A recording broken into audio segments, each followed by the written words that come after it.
As a huge fan of Pokemon Legends Arceus, I was beyond excited to find out that a second title in the Legends series was releasing. Arceus felt like a breath of fresh air for the franchise, with a beautiful art style, huge open areas to explore, and the ability to freely catch wild Pokemon without battling. Legends CA, however, seemed to be going in a very different direction. The fact that everything took place in a single locale definitely raised some concerns, and ditching the art style of Arceus was a bit disappointing. However, I still had high hopes for it, considering it is the first mainline Pokemon game on the Switch too. Now that it has been out for a few months, did it live up to the expectations or did it fall short compared to its predecessor? Legend CA takes place entirely in Lumio City. The game itself looks great, especially on Switch 2. It's definitely the best looking 3D Pokemon game to date, as long as you don't look at the windows for too long. The city offers a decent amount of exploration and a lot, and I mean a lot, of side quests. However, the fact that the whole game takes place in this single locale does not do the game any favors.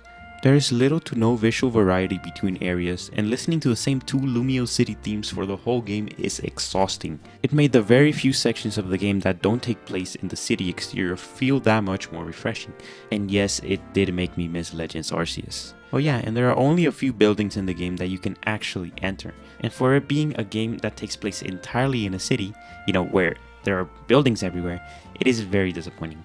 The fun of the game lies in catching and battling Pokemon, however. This game decided to ditch the turn-based combat completely in favor of a real-time battle system, and it works.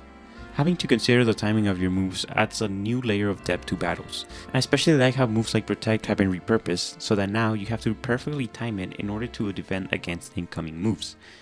Building your ideal team and forging the perfect moveset for each makes for a gameplay loop that is as addictive as ever. In terms of the narrative, there really isn't much to say about it. For about 2/3 of the game, nothing really happens, and you're pretty much just repeating the same tasks over and over without really knowing where it all leads to. The game does come to a satisfying conclusion as events unfold towards the end of the game, and we do get some new pieces of Kalos lore, but again, none of that happens until the very last hours of the game. The cast of characters is fine. I mean, Urbane and Tawny are kind of dumb, and I find it kind of funny, I guess. The designs are cool and all, but man, Pokemon really needs voice acting if they want their characters to stand out more. It makes the world feel so empty and soulless. It especially feels off during cutscenes.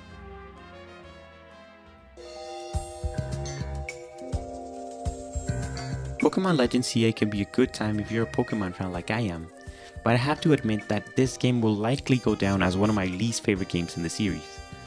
The fact that the whole game takes place in a single locale with little to no visual variety is, in my opinion, its biggest drawback.